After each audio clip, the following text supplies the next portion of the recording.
I love editing tracks on my computer and finding new and creative ways to incorporate music into our work.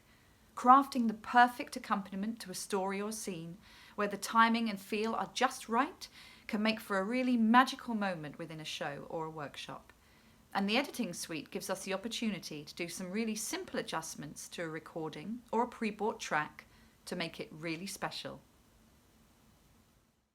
So, let's find our way around a sample program to give you some ideas. I'm using GarageBand, which came preloaded on my Apple laptop.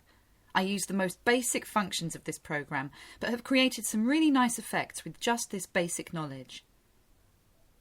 Once you've got your MP3 track, either from your own recording or from the internet, you can drag it into the editing suite where you can start the edit. It's important to note that to do anything, the track has to be highlighted. I also like to deactivate the count-in and metronome and activate the volume level or automation by pressing A once the track is in place and highlighted. Notice that you can drag more than one track, which is handy when laying vocals over backing, but be sure to mute one if you want to work on the other in detail.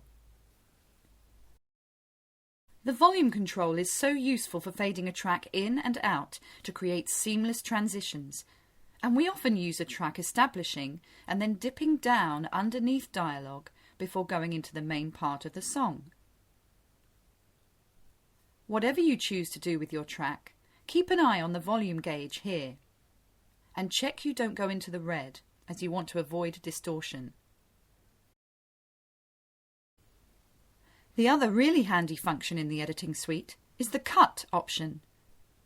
This allows you to create tracks that last exactly the right length for your story or segment.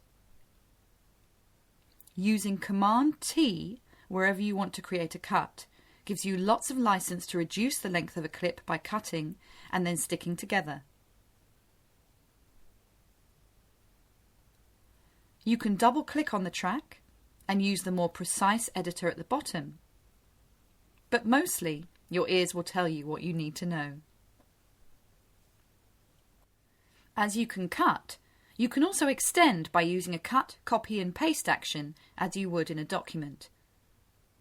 If in rehearsals we feel an interactive section might be a hit with our audiences, I always allow extra music so I don't have to worry about the track ending or having to rush the activity.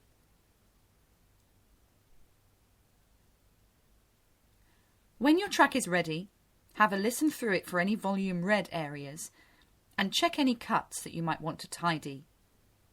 Then you're ready to share and bounce your custom-made track back to your computer's player for you to start using in your work. Here is an example of an original arrangement of the song Starlight, Star Bright, which we used in our digital show Benson's Christmas Letter. The simple piano accompaniment created a lovely lullaby feel for this calming moment in the show, using light stimuli, as Benson sends his wish into the stars.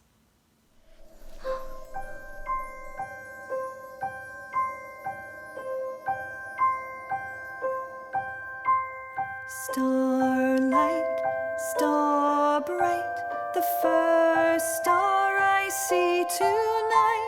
I wish I may, wish I might, have the wish I wish tonight.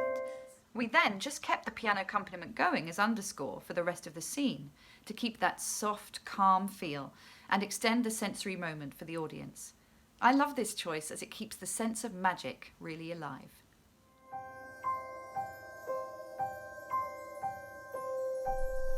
What's that?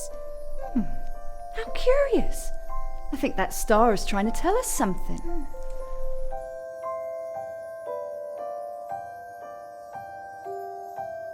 It's for you. What's important to remember is that editing a track doesn't need to be daunting or too complicated.